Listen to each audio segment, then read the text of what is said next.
Hi guys, welcome back to unique technical service. आज के video में हम कैपिलरी के बारे में जानने वाले हैं। कैपिलरी बोलेगा तो एक एक्सपेंशन वाल्व है जो बहुत सारा रेफ्रिजरेशन फील्ड में आप लोग ने देखा होगा। जैसे ये रेफ्रिजरेटर हो सकते हैं, अंडर काउंटर चिल्लर, अपराइट चिल्लर, वाटर कूलर, आइस मशीन, बहुत सारा चीज़ में कैपिलरी ट्यूब को यूज़ किया जाता है। और जो कैपिलरी ट्यूब होता है एक एक्सपेंशन डिवाइस, जैसे कि टीएक्सपी वाल्व हो सकते हैं, ऐसे ही बोलते हैं कैपिलरी ट्यूब को भी। ये क्या होता है, जो high pressure high temperature liquid refrigerant का प्रेशर ड्रॉप करता है। प्रेशर ड्रॉप करने के लिए क्या होना चाहिए, जैसे कि पीछे से जो आने वाला पाइपलाइन है वो मोटा रहता है, जो आगे प्रेशर ड्रॉप होने के लिए हमको उसका जगह को छोटा करना पड़ेगा। इसलिए हम क्या करते हैं, कैपिलरी ट्यूब को जो यूज़ किया जाता है। कैपिलरी ट्यूब क्या है, उसका अंदर इनर डायमीटर है वो बहुत छोटा रहता है। सो इनर डायमीटर छोटा होने से क्या होता है, तो प्रेशर जो पीछे से जो बहुत ज़ोर से आ रहा है उसका स्पीड कम हो जाता है, तो प्रेशर भी अपने आप जो कम हो जाता है। जो लेंथ जो होता है, लेंथ बढ़ाने से क्या होता है, बहुत ज़्यादा लेंथ है उसको बहुत ज़्यादा प्रेशर ड्रॉप हो जाता है, और इनर डायमीटर जो कम करेगा तो भी प्रेशर बहुत ज़्यादा डाउन हो जाता है। ये मशीन का जो डिज़ाइन होता है, जैसे इवापोरेटर और जो कंडेंसर का डिज़ाइन के हिसाब से कैपिलरी का साइज़ को जो डिसाइड किया जाता है। तो जब हम जो नया मशीन जो इंस्टॉल करने के टाइम उसी का साथ में कैपिलरी आता है, जो उसका डिज़ाइन के हिसाब से जो कैपिलरी जो मिलता है उसमें जो लगा रहता है। जैसे हमको कैपिलरी जब ब्लॉक हो जाते हैं, नहीं तो हमको जो रेफ्रिजरेंट क्या होते हैं, कोई कोई रेफ्रिजरेंट अभी फेस आउट हो चुका है, जैसे कि 290, R12, कोई कोई कभी क्या होते हैं कंप्रेसर ख़राब होते हैं, उस सेम टाइप का रेफ्रिजरेंट का कंप्रेसर हमको नहीं मिल जाता है।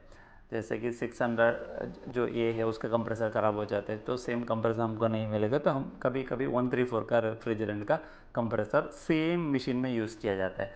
जो पहले वाला जो कंप्रेसर का जो गैस के हिसाब से उसका जो कैपिलरी डिज़ाइन किया रहता है, हम जब नया कंप्रेसर जो डाल रहे हैं दूसरे गैस का है, तो उसके हिसाब से क्या है, हमको कैपिलरी में थोड़ा सा चेंजेस जो करना पड़ेगा।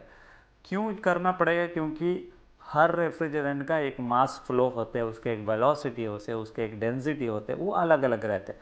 उस हिसाब से हमको कंप्रेसर चेंज किए तो रेफ्रिजरेंट चेंज हुए तो क्या करना पड़ेगा, जो कैपिलरी को बदलना पड़ेगा। तो कौन सा चीज़ कौन सा हिसाब से हमको कैपिलरी जो बदलना पड़ेगा, उसी के बारे में इस वीडियो में हम जान लेते हैं। कोई जो रेफरेंस जो चार्ट के हिसाब से टेबल के हिसाब से जान लेते हैं।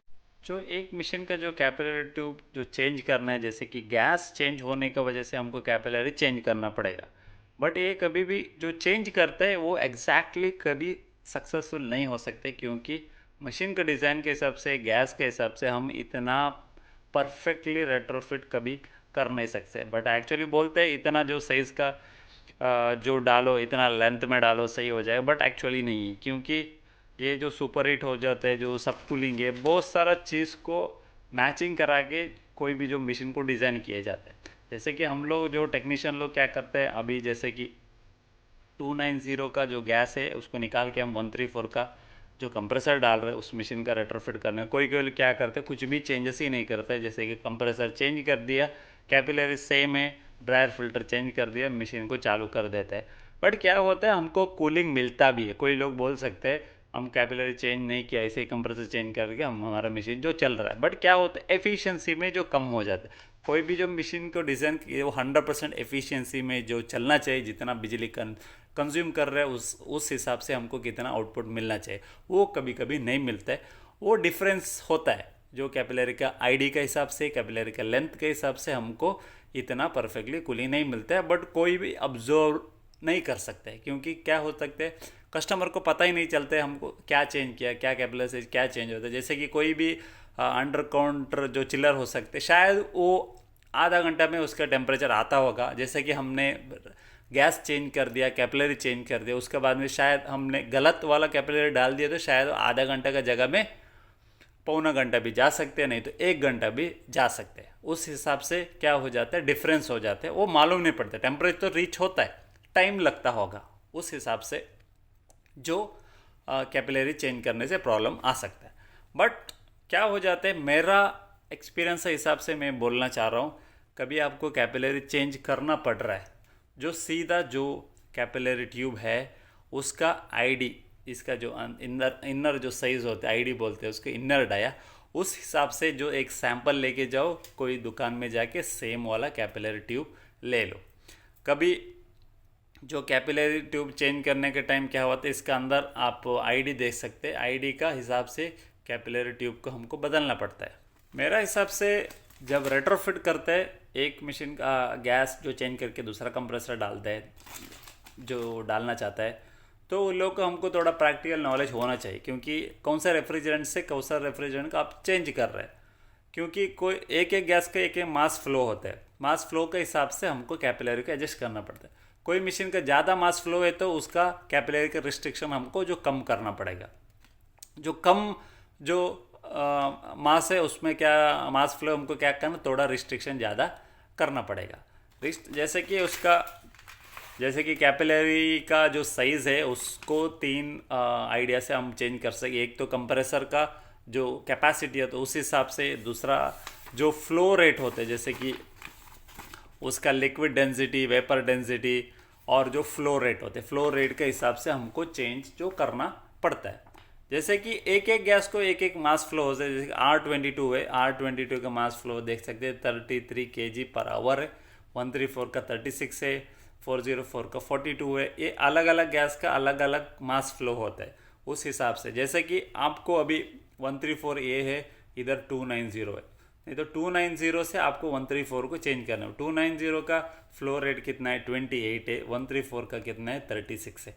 मतलब सेम मशीन में आप 134 का कंप्रेसर डाल रहे हैं, मतलब उसका फ्लो रेट ज़्यादा है। जो एक्चुअल मशीन में क्या था उस 290 का फ्लो रेट जो कम में मशीन 28 के हिसाब से मशीन बनाया हुआ है, आपको भी 36 का फ्लो करना है। आपका रेफ्रिज नेक्स्ट जो डालने वाला रेफ्रिज है वो 36 का फ्लो है, तो क्या करना पड़ेगा, आपको रिस्ट्रिक्शन कम करना पड़ेगा। तो क्या करना पड़ेगा, नहीं तो कैपिलरी का आईडी बढ़ाना पड़ेगा, नहीं तो कैपिलरी का लेंथ को शॉर्ट करना पड़ेगा।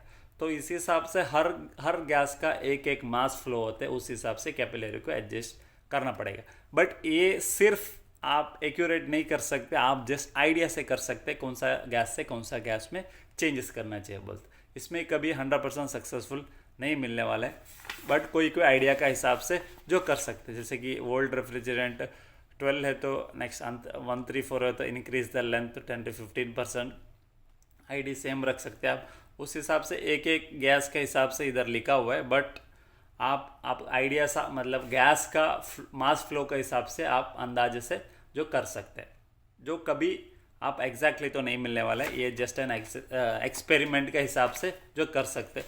और एक चीज़ मैं बोलना चाहता हूँ, जैसे कि कोई भी जो कैपिलरी मैन्युफैक्चरर में जो कोई भी ब्रांड हो सकते हैं, उसमें लिखा होता है ID 0.70।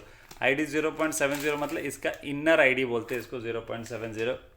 इसका चेक करने के लिए कोई गेज आता है, गेज मतलब मेरे पास नहीं है, एग्जाम्पल इसी तरफ रहता है, उसको क्या करना पड़ेगा, इसका अंदर डाल के चेक करना चाहिए। उसमें लिखा हुआ रहता है कौन सा वाला जो गेज का है बोल के इनर। जैसे कि ये 0.70, तो आपके पास वो नहीं है तो कोई भी चीज़ इसमें इंसर्ट करके उसका बाद में क्या करना पड़ेगा, उसका डायामीटर कितना है बोल के चेक करना चाहिए। डायामीटर चेक करने के लिए आपके पास वर्नियर कैलिपर है, तो इस जैसे कि इसका 0.60 है, ऐसा आप लोग जो चेक कर सकता है। ये इंच में आता है, जैसे कि इनर डायामीटर देख सकते हैं इंच में लिखा हुआ है।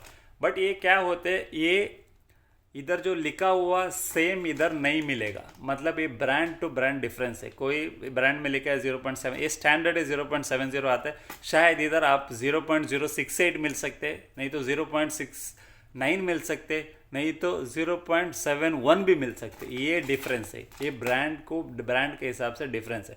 आप सीधा मार्केट में जाके मेरे को 0.070 दे दो बोलेगे तो वो तो दे देगा, बट आपका मशीन में जो लगा हुआ है और ये आईडी सेम होने का चांसेस कभी कम है, क्योंकि ब्रांड का वजह से डिफरेंस होता है। तो कभी खरीदना है, सीधा आपका मशीन में जो लगा है उसका एक जो कट पीस लेके जाके जो मैचिंग करके आप दूसरा लेना चाहिए। ये बोल के लेगा तो आप कभी कभी फंसने का चांसेस रहता है। तो गैस का बीच में इतना ज़्यादा डिफरेंस नहीं है तो कोई प्रॉब्लम नहीं होता है कोई का, क्योंकि जो गैस जो चेंज करते हैं ऑलमोस्ट जो सेम रहता है, उसमें कोई प्रॉब्लम जो नहीं होते। ज़्यादा डिफरेंस वाला जो गैस है उसमें थोड़ा प्रॉब्लम होएगा। और मेजरली मैं बोलना चाहता हूँ, आप आइस मशीन में कब काम करने के टाइम ये कैपिलरी चेंज करने के टाइम ध्यान से चेंज करना है, नहीं तो आपको कूलिंग का इशू, आइस बनने का, नहीं तो हार्वेस्टिंग का बहुत सारा प्रॉब्लम आने वाला है। तो कैपिलरी रिप्लेस करने के टाइम चिलर में रिप्लेस करना है, फ्रीज़र में रिप्लेस करना है। फ्रीज़र में रिप्लेस करने का टाइम आपका मास फ्लो डिफरेंस है, आप चिलर में रिप्लेस करना है आपका मास फ्लो डिफरेंस है, बहुत सारा डिफरेंसेस है। एक्यूरेट नहीं है, कोई थियरी भी नहीं है इसके हिसाब में। आप थियरी का देख के पढ़ सकते हैं, ये गैस को इतना लेंथ डालो, इतना शॉर्ट डालो, नहीं है, कोई थियरी भी नहीं है। एक एक्सपीरियंस हिसाब के आदमी लोग बोलते हैं, उस हिसाब से जो कर रहे हैं। आप मास फ्लो एक चेक कर ले, आपको मालूम नहीं तो गूगल में टाइप कर लो, इधर से इतना इसका मास फ्लो कितना, इतना इसका मास फ्लो कितना, आपको मिल जाएगा। उस हिसाब से छोटा थोड़ा मास फ्लो ज़्यादा है, कैपिलरी का लेंथ छोटा कर लो, नहीं तो आईडी बढ़ा दो। अंदाजा के हिसाब से कभी सक्सेसफुल नहीं है। आप सक्सेसफुल होने सुपर हिट चेक करना पड़ेगा, सब कूलिंग चेक करना पड़ेगा। अगर आपको इसका जो सुपर हिट है बहुत ज़्यादा मिल रहा है, आपको सुपर हिट ज़्यादा हो गया, क्या करना पड़ेगा, आपको आईडी का साइज़ बढ़ाना पड़ेगा, क्योंकि आपको मास फ्लो कम हो गया इसलिए। अगर आपको सुपर हिट बहुत कम आ रहा है तो आपके फ्लो ज़्यादा हो गया, तो क्या कर रिस्ट्रिक्शन ज़्यादा करना पड़ेगा, लेंथ बढ़ाना पड़ेगा, नहीं तो आईडी छोटा करना पड़ेगा। एक अंदाज़ा है, कभी भी ये सक्सेसफुल नहीं है। रेट्रोफिट कभी सक्सेसफुल नहीं है। अंदाजा हिसाब से चल रहे मार्केट में, ऐसे ही चल रहे, टेक्नीशियन लोग अभी भी कर रहे, कोई कोई बिना कैपिलरी चेंज किया भी चल रहा है, बट ये एग्जैक्ट नहीं है। मैं उम्मीद करता हूँ आज का वीडियो आपको यूज़फुल होगा। वीडियो अच्छा लगे तो लाइक सर कमेंट कीजिए, हमारे चैनल का भी सब्सक्राइब कीजिए। Thank you for watching.